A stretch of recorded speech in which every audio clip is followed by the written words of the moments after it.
friends. It's Thursday. It's the moment you've been waiting for. We're gonna finish the wild robot. And we're gonna start on chapter 78, the farewell. So the last time we read, Roz has decided to go back on the flying ship because she's afraid that the makers will continue to come after her. So let's find out what happens.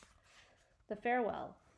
Our robot had an army of animals at her command, and she asked them to bring every robot part and rifle back to the airship. Absolutely everything had to go. It was the only way to be sure that the Reccos would never come back. The island animals had no trouble locating the remains of the dead robots. Retrieving those remains took a little bit more effort, but they were up to the challenge. Teams of clever creatures returned with robot parts of different shapes and sizes. Smashed heads and broken rifles and twisted tubes and heavy bodies were all loaded into the ship until the entire island had been cleared.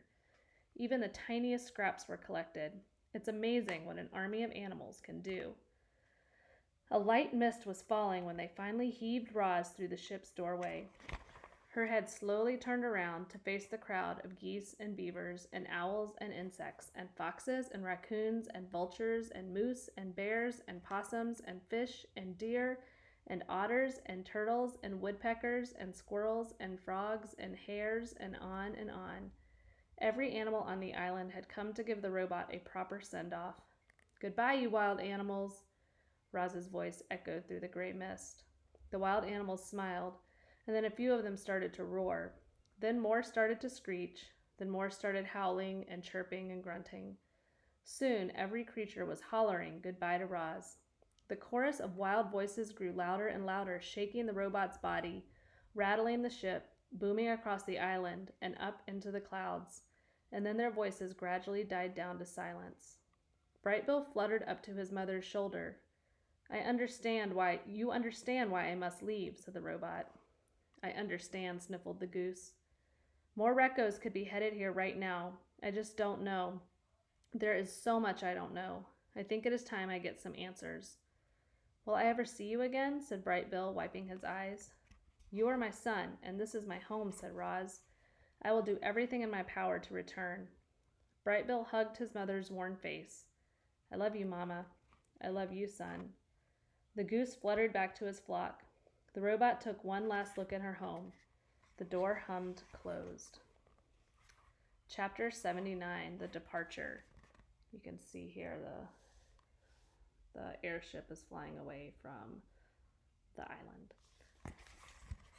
The airship's engines automatically fired up. Then the ship slowly floated above the island, turned to the south, and disappeared into the clouds.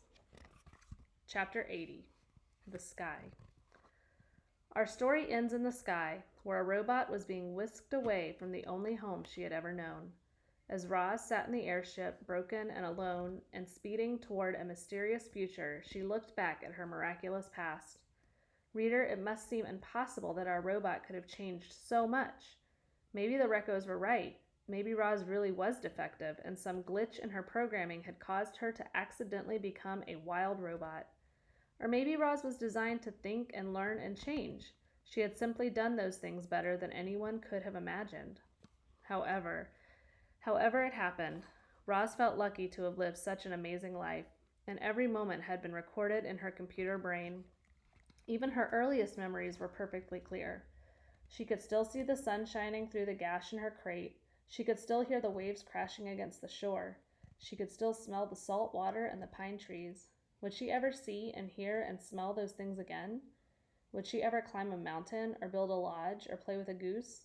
Not just a goose, a son. Brightbill had been Roz's son from the moment she picked up his egg. She had saved him from certain death, and then he had saved her. He was the reason Roz lived so well for so long, and if she wanted to continue living, if she wanted to be wild again, she needed to be with her family and her friends on her island. So, as Roz raced through the sky, she began computing a plan. She would get the repair she needed. She would escape from her new home. She would find her way back home. And that's the end of our story. So at the end, Roz takes off to a new place. We don't know where she's going. And so hopefully we'll find out. I did get the second book, so we're going to start reading that next week for sure.